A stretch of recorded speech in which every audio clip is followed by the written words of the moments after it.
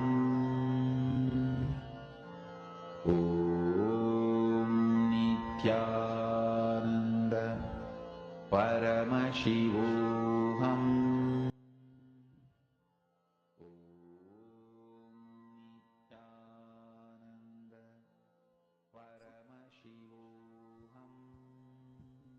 You can all relax, share whatever you are able to see with your partner.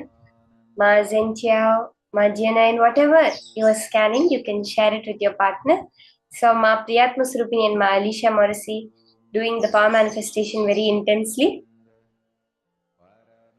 Let's all share with our partner whatever was appearing in our third eye during this scanning process.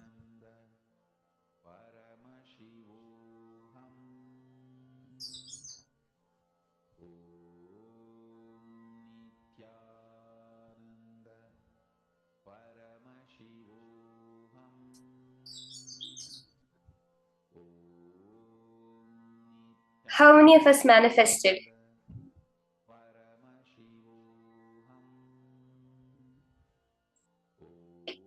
Ma Priyesha has asked a question. My food and lifestyle is disciplined, but I slip at times. In my cognition, I'm absolutely young as Paramashiva. Even if my lifestyle is inconsistent, will I remain intact in my youthfulness? Ma, actually, when you make a conscious decision to manifest Paramashiva, you automatically, your lifestyle, your food, everything will align. See, as long as we have not made a conscious decision, as long as we're going by the various hundreds of unconscious decisions we have taken only, will there be an issue itself coming up? The minute you have taken a conscious decision, Ma, you will see very clearly how all the lifestyle, everything gets connected into that. So I think you had asked this question some time before, but I just wanted to answer this where when you make a conscious decision, that's all matters, because Swamiji says your conscious visualization, your conscious will is highly revered in the cosmos. For anything, whether it's health, wealth, anything, when you make a conscious decision, you say, I am Paramashiva. Whether or not I have experienced it, then Swamiji is telling me I am Paramashiva, he is right. From that confidence, when you take the conscious decision, then automatically everything just changes in your life. Everything will automatically align to that decision. Now we're going to be entering into a very beautiful session about Kayakalpa. Swamiji says Kayakalpa is the science which was given to Agastya. When with his power manifestation, he started reviving all the dead people. So then Paramashiva came to him and said, no, you don't do this. I will give you the science of how to live forever. And gave this Kayakalpa science to Agastya. This is the science of immortality. Okay? This Swamiji says the science of Kayakalpa is when you're able to play with the strong nuclear force in nature. Let's now listen to this from Swamiji himself.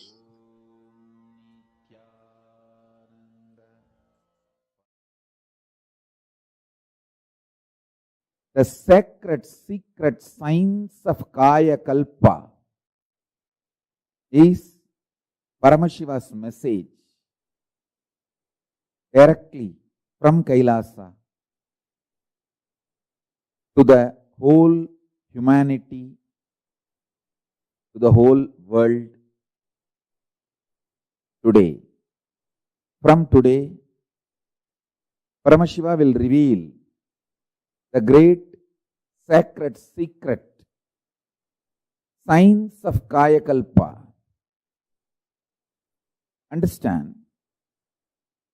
Search for healthy life, long life, healthy long life was done by human beings from time immemorial. Through their seeking, research, experiences, expertise, human beings have discovered many things. to have long, healthy life in various civilizations. In Saraswati civilization, in Ganges civilization, in Hindu civilization, in African civilizations, in Egyptian civilizations, in various civilizations, a lot of things were invented, discovered, reinvented, rediscovered. First and foremost, let's bow down to Ganapati, who is the manifestation, the greatest manifestation of Paramashiva.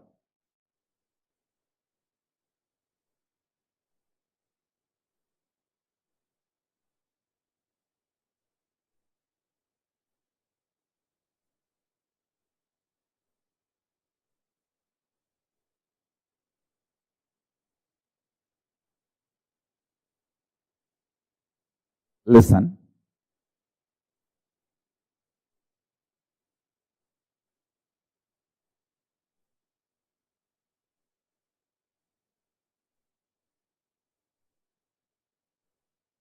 Out of your consciousness, you 3D printed, consciously 3D printed this physical structure, Annamaya Kosha, breathing structure, Pranamaya Kosha, mental structure, Manomaya Kosha, cognition structure, Vijnanamaya Kosha,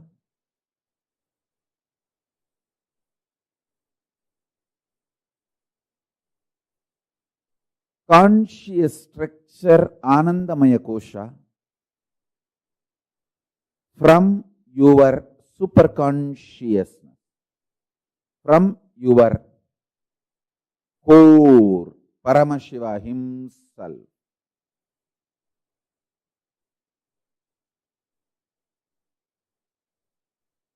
Understand? Because you printed, you have powers to reprint, alter, evolve, rejuvenate, rebuild any part or fully. First secret I want all of you to know. Continuously give love. You will live long, healthily. Listen to this first secret. Love everyone. Go on be loving as many people as possible, as many things as possible. Expand your zone of love. Expand your space of love. I tell you, love is such powerful energy. When you give the smile and love,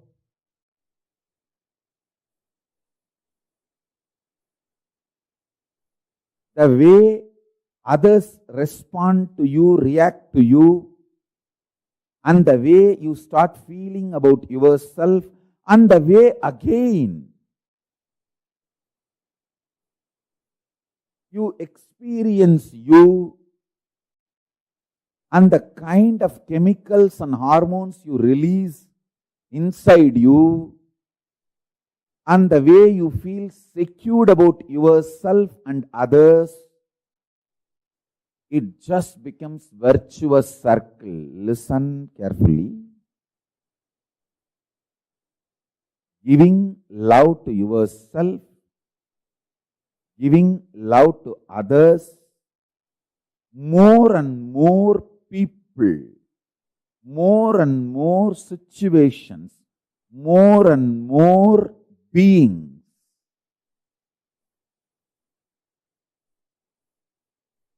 giving love, taking intense decisions to enrich world, enrich others, Tyaga.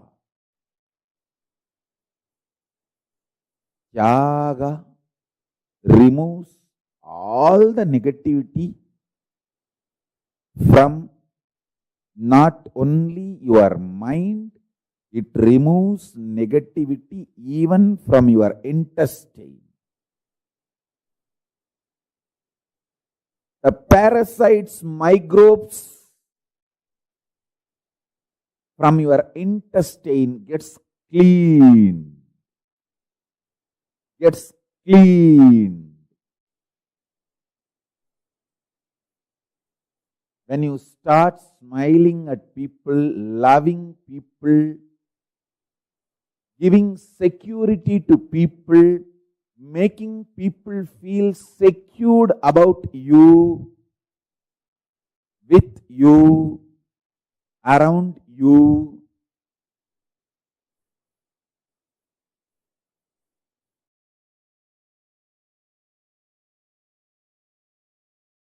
this Kayakalpa Yoga is fundamentally the science of Jiva Samadhi, Swarupa Samādhi and Jiva Samadhi.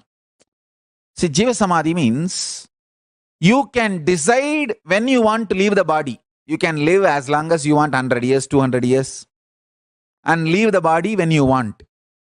And when you leave the body also, it will not be dead. It will be like a living, like how Paramashivoham's body never deteriorated. There was no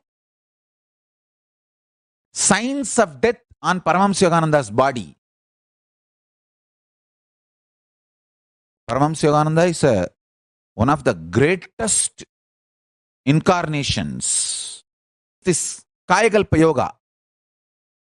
This science is to achieve the Jiva Samadhi. Means when you leave the body, the body will not be dead like a normal person.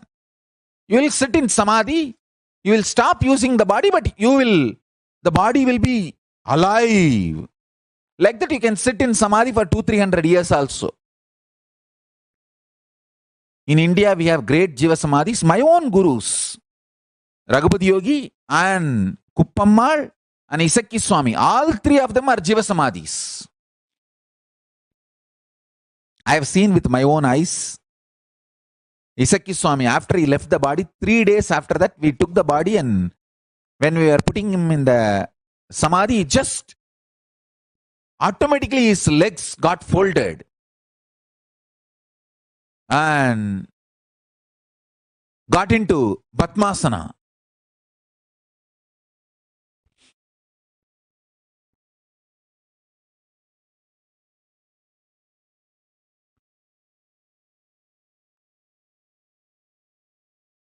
Not only I saw, there are many eyewitnesses. Even now in Tiruvannamalai they are there. All of them saw that. It happened in open place.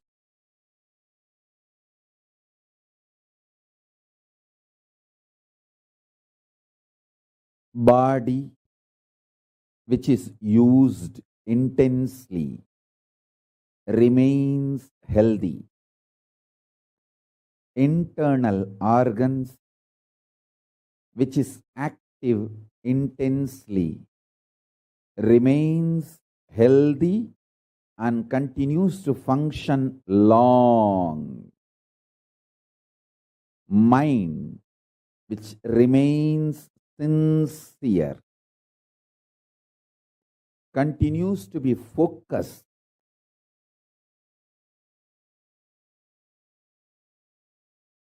on the goal of life. Consciousness naturally, spontaneously, simultaneously, listen to this word, spontaneously and simultaneously manifest through all these three layers: mind, internal organs, and body. all these three,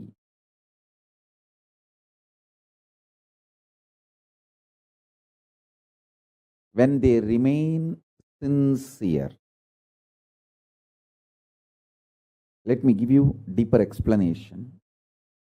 Use the body more and more. You will be very healthy, energetic.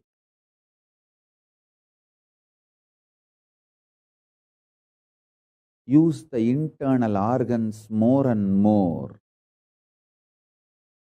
Every time when you fast, all the internal organs of your body starts working. Every time you fast for 24 hours, the whole system becomes alive, activated. That is why I insist at least 2 times do this to you every week. Understand? Be good to yourself at least 2 times a week.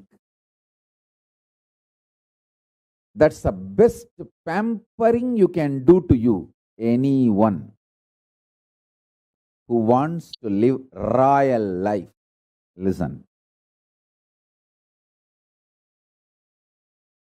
Eating like a pig,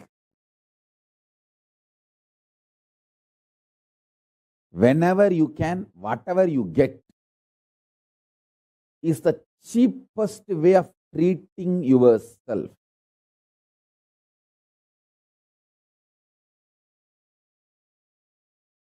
Listen.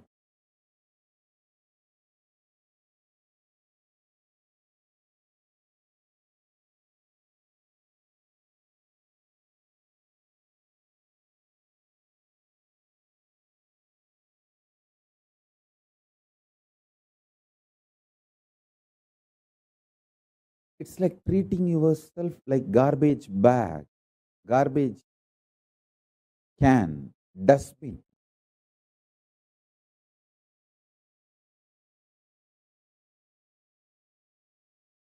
Once in a week, treat yourself good. I'll highly recommend at least twice. If you are an initial level seeker, once a week. If you are very sincere about enlightenment, twice a week. Treat yourself royal. It means stop eating. 24 hours, just absolutely no food. If you can, dry fasting. If not, just water is okay. Water fasting. All your internal organs will become alive. As I said, the best food for your body is what is already gathered and stored inside your body. Allow the body to eat itself without giving food from outside. Listen carefully. I have seen people who don't eat because they don't have, but people don't eat even though they have for a purpose, higher purpose, they don't eat. I have seen both kind of human beings. I have seen extreme poverty. I have seen very powerful royal people who don't eat not because they don't have, but because they have a higher purpose to exist, they stop eating. The difference I have seen in both the bodies, people who don't eat because of poverty, their body doesn't shine. People who don't eat because of the higher purpose, their whole skin shines because the cognition, purpose adds sincerity, Shraddha and Shraddha has capacity to generate ojas and tejas. Ojas means pure energy. Tejas means shining power.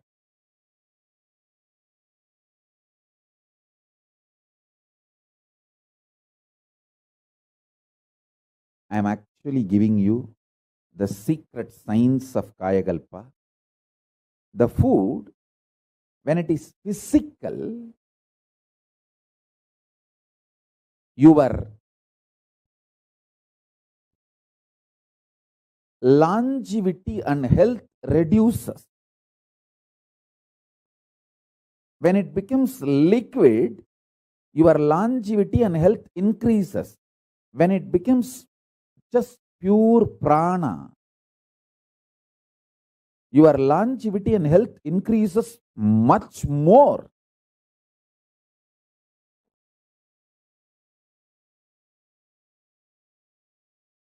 This Mauna Swami, he used to sit in that Ilippai tree breathing space. The Ilippai tree, it used to be a tall tree. All trees have their own breathing space. To the level, to the length, to the circumference, they spread their flower, fruit smell is their breathing space.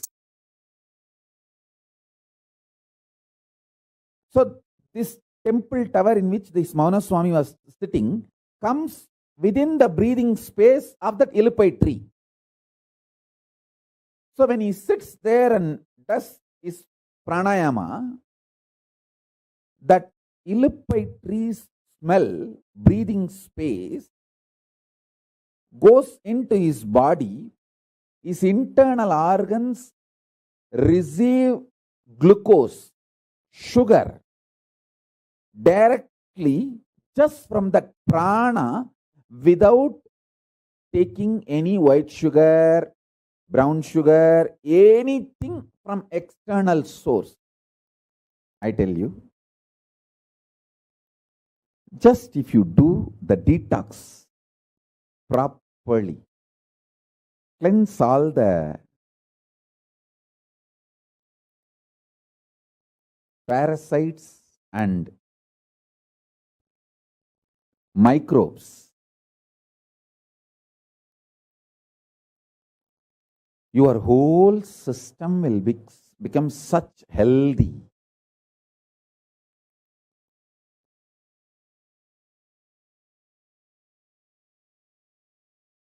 Arunagiri Yogeshwara has given me a very sacred secret about biochemistry of Turiyatita. Listen. Rasavada, alchemistry science mapped to your body is biochemistry science. Biochemistry of Paramashivatva. I'll repeat these words in Tamil because I heard it in Tamil from him. Kabam uyir kabadappa kolayarukka uyir kolayarum. It means the Kaba energy, Kava component of that Vada, Pitta, Kapha doshas. In Ayurveda, there are three doshas, Vada, Pitta, Kapha. The Kapha dosha, it's an energy also, if you know how to use it. This Kapha dosha will destroy the life energy. There's one more word he used. Kozhai, that word has two meanings. One, mucus. Another one, coveredness. He said, the mucus in you will make your consciousness covered. When you become covered, you start thinking there are multiple people in your life and there are multiple people paying in your life, and you start continuously blaming others. Understand? Blaming others is the quality of the covered.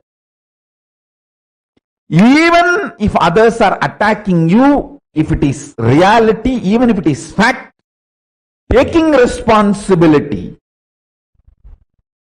and solving the problem is courage. Whether others are attacking you is your imagination or fact or reality, taking responsibility for it and solving is the quality of courageous being. Blaming others, cognizing others, putting the responsibility on others is cowardness. In Tamil, there is one word, kozhai. That word has two meanings.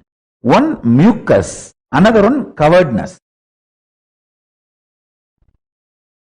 My guru told me, kozhai uyir kozhayappa. Kozhai uyir kozhayakkum. It means, I'll give you the gist of what he transmitted to me, what he blessed me. As the biochemistry of science of waking up to Turyatita.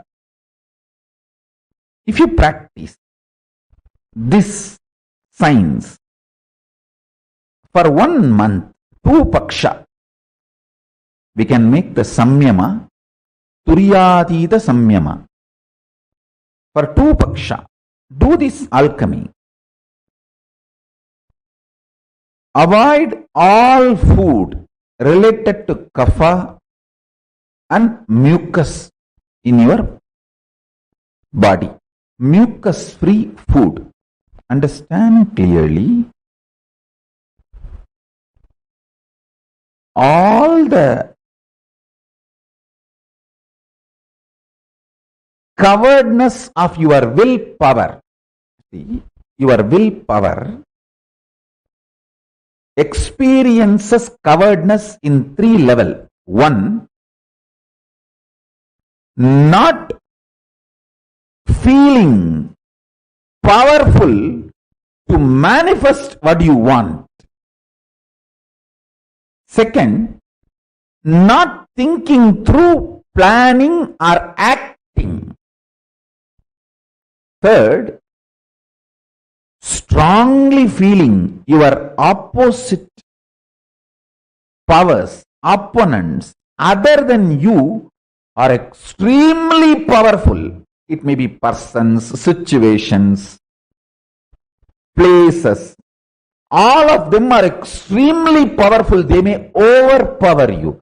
The intense fear. All these are definitions of coveredness of will. When your will collapses into coveredness, these are all the experiences you manifest. I tell you, too simple.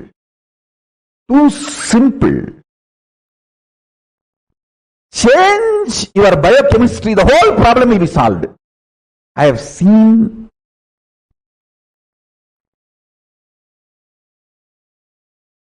when I applied my Guru's words in my life, I have seen this in my life. Whenever my disciples obeyed me and used these methods and techniques, I have seen them going through amazing transformation. You can make it like a Pauranami to Pauranami or Amavasya to Amavasya.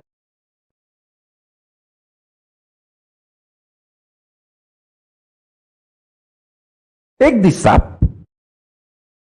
Eat only fruits, vegetables, spinach. Just only these three.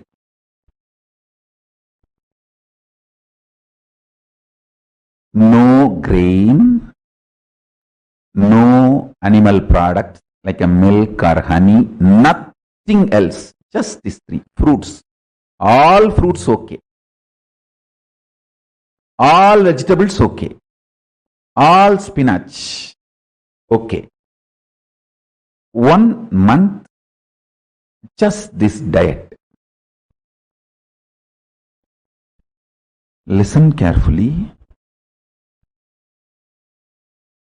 Mucus is not something which affects only the activity, functionality of your lungs. It goes and settles even in other vital organs and starts making the fat accumulation, inflammation. For fatty liver, mucus is the first reason. Fat, you see, inflammation in your liver and fatty liver, mucus is the first reason. Then fat gets built. That's secondary. I have a very powerful natural recipe to cleanse all the inflammation, mucus, kapha from your body. Just take 5 pieces of garlic and 1/4 spoon turmeric powder, all organic. 1/2 spoon jeera. I can project this recipe. I am projecting this recipe.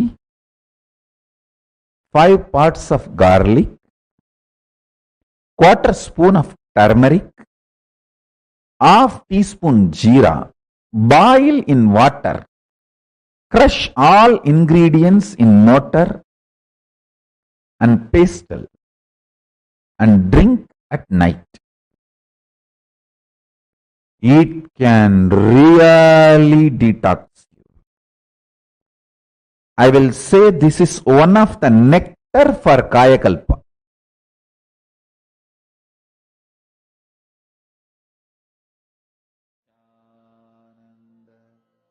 Paramashivoham.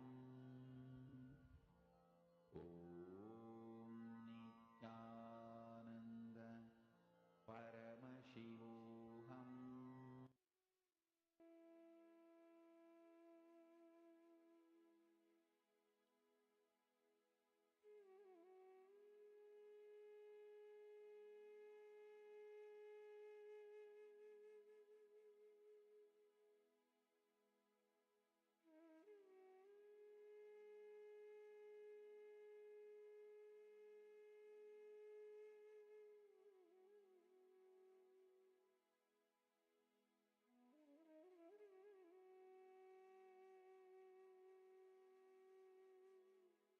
So beautifully Swamiji explained to all of us where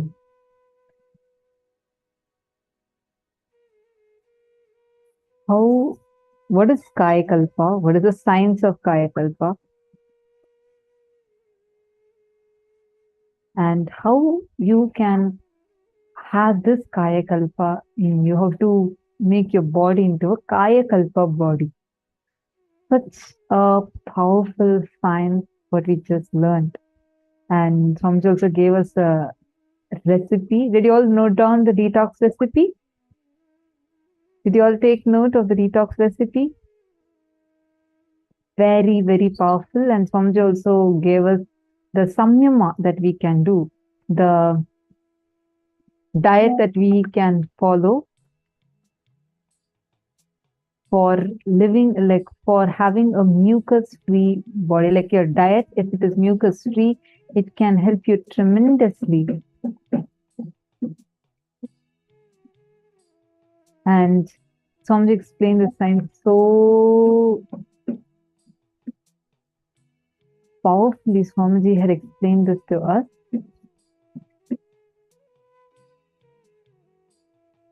See, out of your consciousness, from your super consciousness, from your core, Paramashiva himself, you 3D printed, consciously 3D printed your physical structure, Annamaya Kosha, breathing structure, Pranamaya Kosha, mental structure, Manonmaya Kosha, cognition structure, Vijnanamaya Kosha, conscious structure, Anandamaya Kosha. Because you printed, you have the powers to reprint, alter, evolve, rejuvenate, build any part, or even fully rebuild yourself. Take a few minutes. I request all of you to type this one powerful cognition. And please post this one powerful cognition on Facebook now.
Hope all of you have written down now.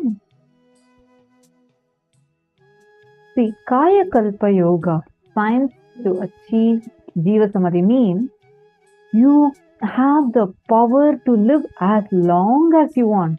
100 years, 200 years, how many ever years you want, how many ever number of years you want to live, you will have the power to live it. Understand, when you leave the body also, it will not be like dead. It will not, your body will not rot. It will not deteriorate, like get destroyed. Instead, you will just, your body will be like a flower even after you leave the body. The power, Kaya Kalpa, it's a physical power. The principle of Kaya Kalpa is, when your intake becomes subtler and subtler, the availability becomes eternal. When your food is solid, it will not be available all the time. And the digestion and excretion is a big job. If your intake becomes pure energy, prana, then the internal organs are kept alive, active, without the need for filtering that energy. So many of you are understanding this. We actually have a very powerful samyama called as the Nirahara Samyama.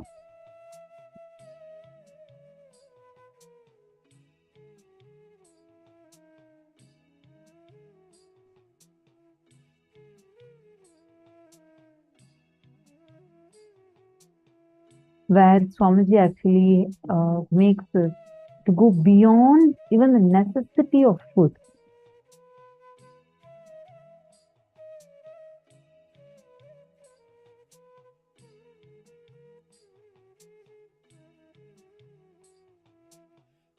Like how plants, right, during the using the photosynthesis process, they all can create food for themselves. Each of our body has the innate ability to create food for ourselves.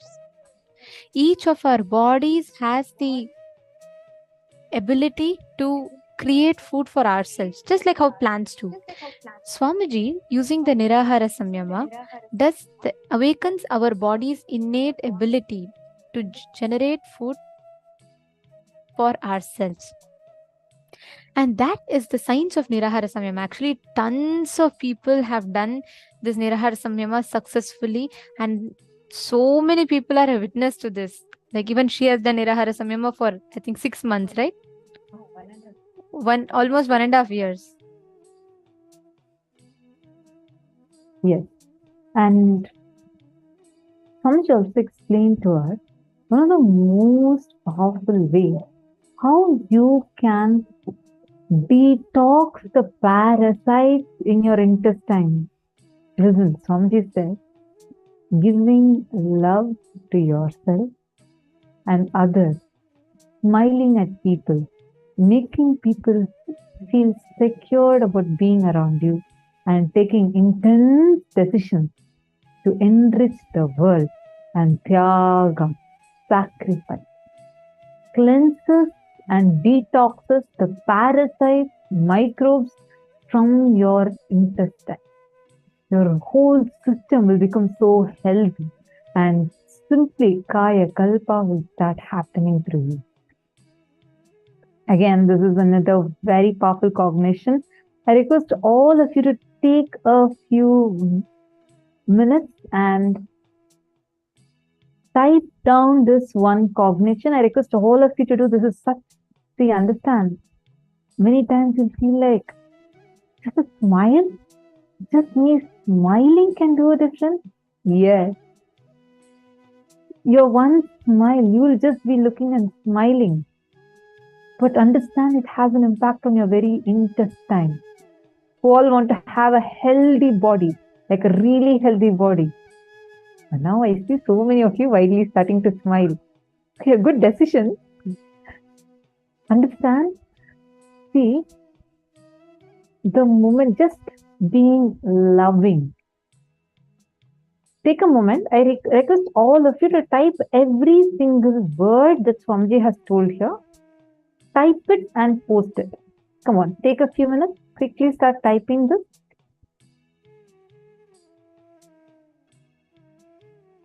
All of you take a moment. Type this and post it. Come on. Type this exact cognition and please post.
Nithyanandam.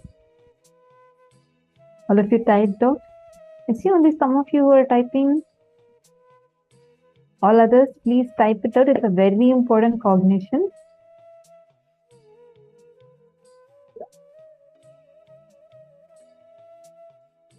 Mohongzu, that is okay. I see your message. First thing I realized is people live so isolated, no eye contact even. They don't even see I'm smiling or looking at them. It's true, but it's okay. Let us start from somewhere. When you start giving that love, you start radiating that love through you. It'll first thing it will do to you, it will just heal you tremendously. You will feel, how many of you just during darshan, you're sitting and seeing Swamiji and you see that love that is radiating through Swamiji. It's just seeing Swamiji puts you in that love. How many of you experienced it? And you feel so healed inside.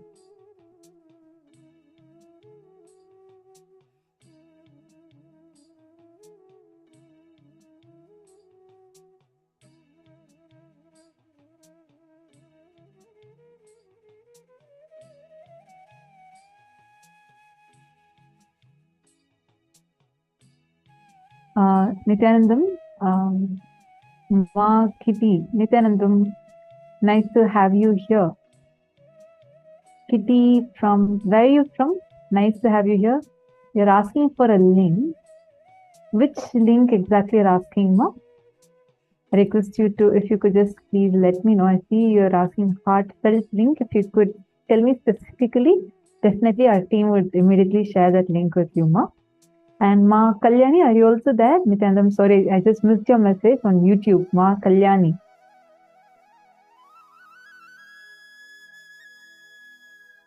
The contribution link, Ma Kitty, definitely we will share that with you. Our team would be posting that in the chat in just a few minutes. Where are you from? Nice to have you here. Where are you from? And I also, I think a few days ago, you had also expressed that you are interested to be a part of Kailasa, to become a sannyasi. Please let me know, because we can immediately send you the link where you could sign up for that also. So kindly do let me know about that. And where are you from? Ma Kalyani K from YouTube. You have asked a question. Please help me to come out of past thoughts. The completion process that we do helps a lot in coming out of the past thoughts and past memories.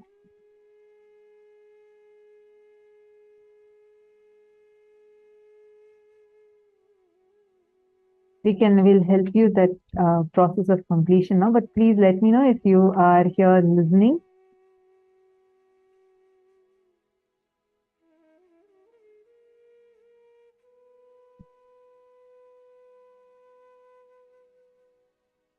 Mahong said, I know it's just for realization, but it's a good practice. It feels much more energy and power. Absolutely. Mahong Liu Hong is saying, giving love to yourself, others, smiling at people. Yes, she has posted the powerful cognition. Wonderful. I think many of you who have already posted in other Zooms also, but still a lot more of you have not yet posted. Can I request all of you to post?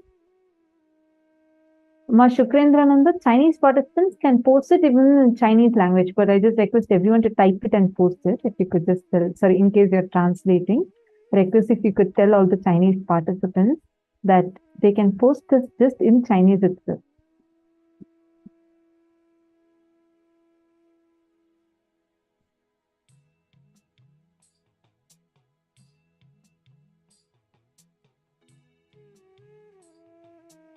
The link is the contribution link. Ma Kitty, the contribution link is events.kailasa.org/payment.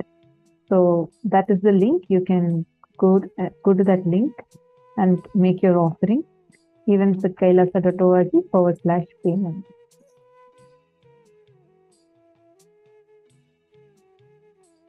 All right. So now, since all of you have typed out,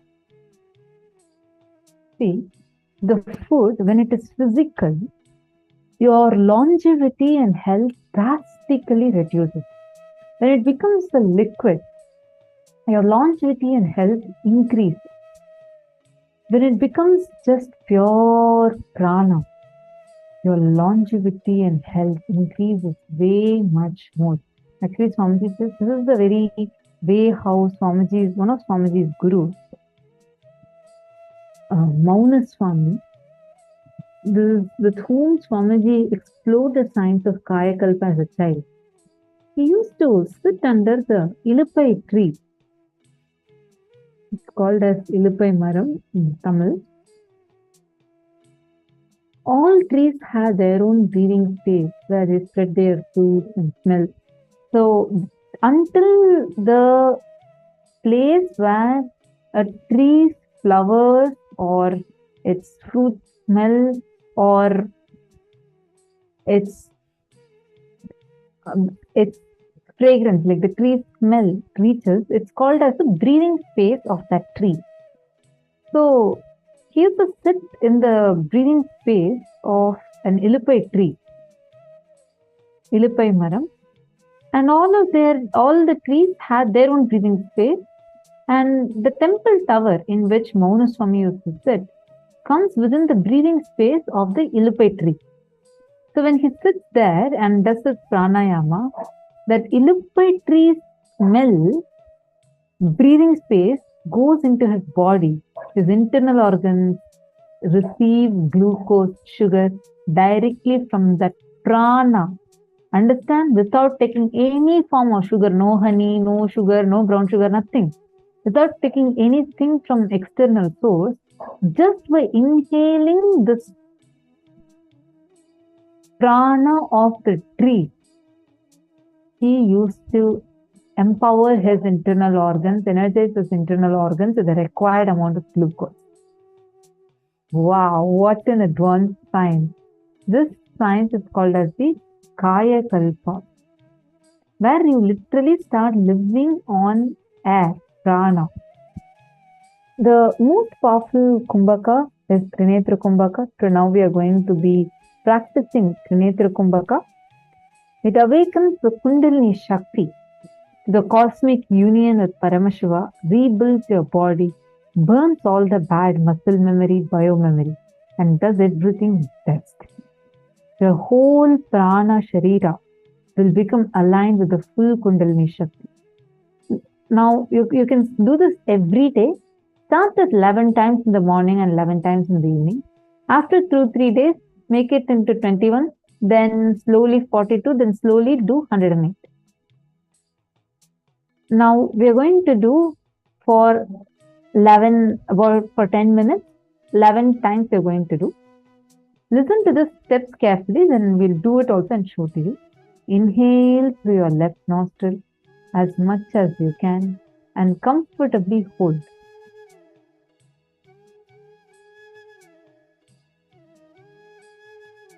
Going to first inhale through the left nostril as long as you can and as comfortably as you can, and hold both the nostrils without exhaling. You're not going to exhale. Okay, you're going to inhale and hold it. Next, you're going to inhale through the right nostril. You're not going to exhale this air out. You're inhaling and holding. And inhale without exhaling. Inhale through the right nostril and hold. And inhale through both the nostrils.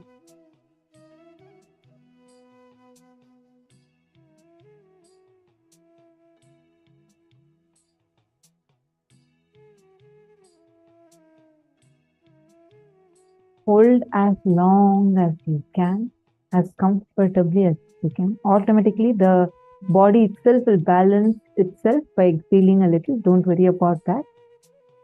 Hold as much as you can comfortably. At one point, when you feel you cannot hold it anymore, you're going to exhale through the left nostril. So,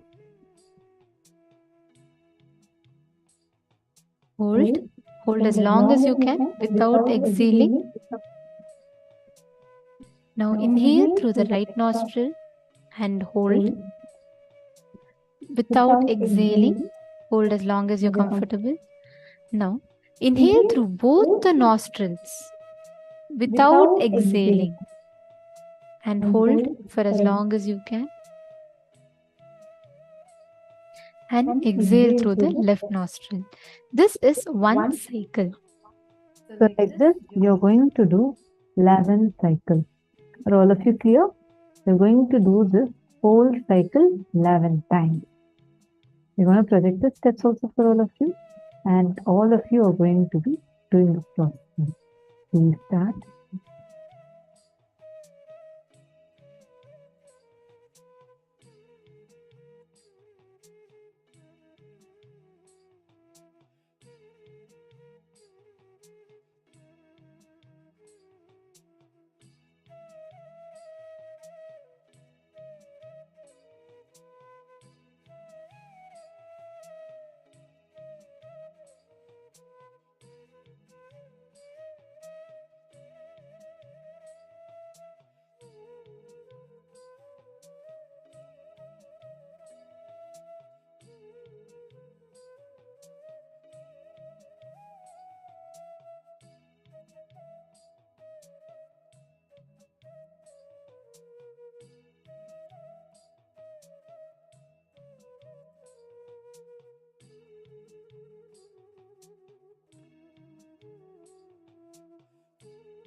the same space. Let us all enter into the next session. You all can relax slowly, very slowly. Please relax. Now, we're all going to be entering into the next part, where each of you are going to be manifesting a very particular power of identifying blood group of anyone that you will. Whoever you want to manifest with, whoever you want to scan and identify, you're going to be manifesting the power of body scanning, where you're going to be scanning, identifying the exact issue the other person has, exact blood group of the other person, and you're going to be verifying. Let's make this short and quick, okay? Now, each of you that are here, connect to another person that is there, okay? One of the partners. You're only going to keep it short, just one round with each person, and you're going to be manifesting quickly where you scan another person's blood group. Shall we start? Come on, let's start. Take a few minutes. Please scan the other person, identify whatever blood group you're seeing through the third eye, tell, share with them, and let them post it.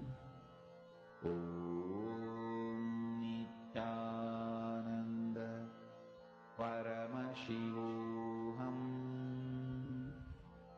Om Nithyananda. Paramashivoham. Om Nithyananda. Paramashivoham. Om Nithyananda. Paramashivoham. Om Nithyananda. Paramashivoham. Om Nithyananda.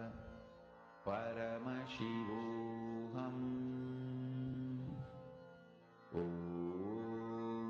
Nithyananda. Paramashivoham. Om Nithyananda. Paramashivoham. Om Nithyananda. Paramashivoham. Om Nithyananda. Paramashivoham. Om Nithyananda. Paramashivoham. Om Nithyananda. Paramashivoham. Om Nithyananda. Paramashivoham. Om Nithyananda. Paramashivoham. Om Nithyananda. Paramashivoham.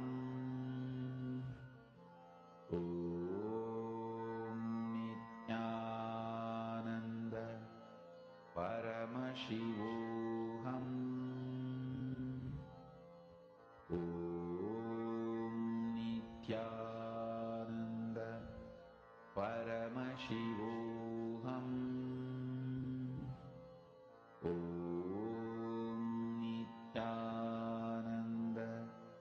Paramashivoham. Om Nithyananda. Paramashivoham. Om Nithyananda. Paramashivoham.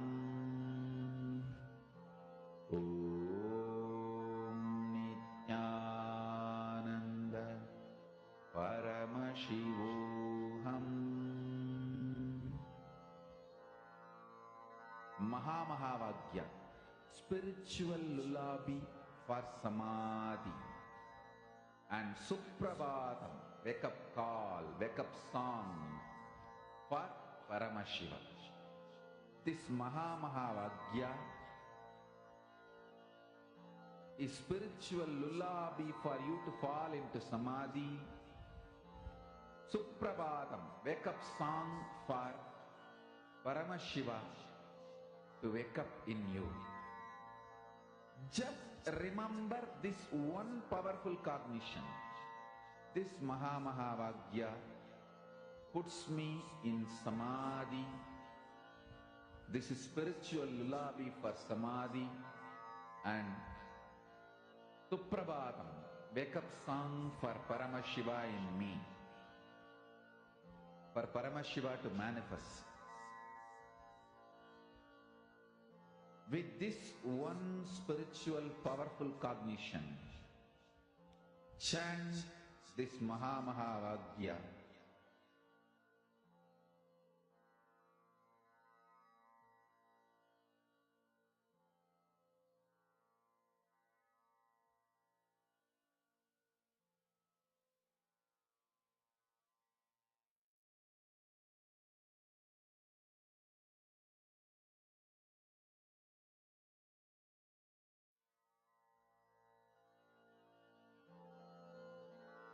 Mahavagya, spiritual lullaby for Samadhi.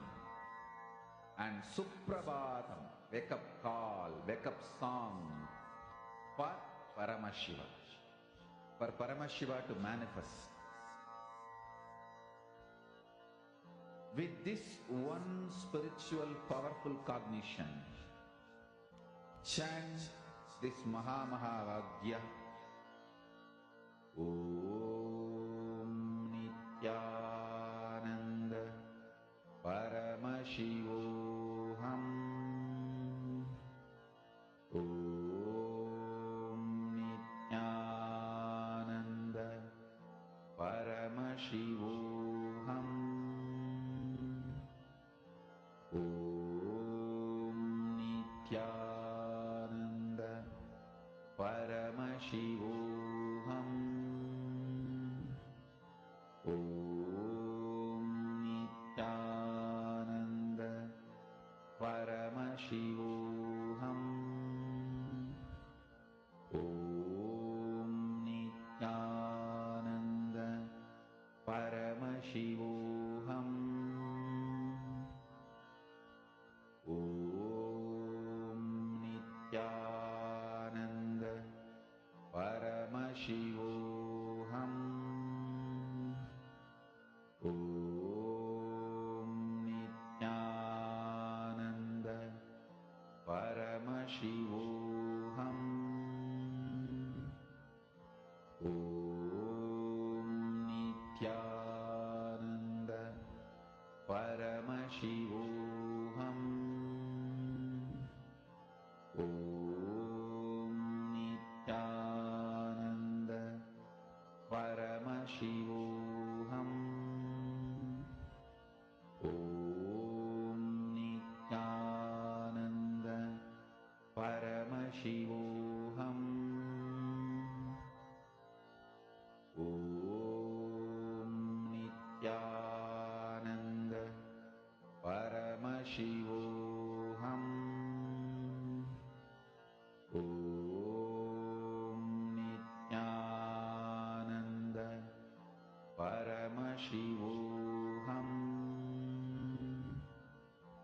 Om Nithyananda Paramashivoham.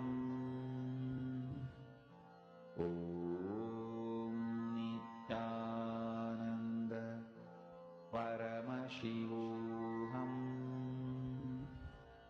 Om Nithyananda Paramashivoham. Om Nithyananda Paramashivoham. Om Nithyananda Paramashivoham. Om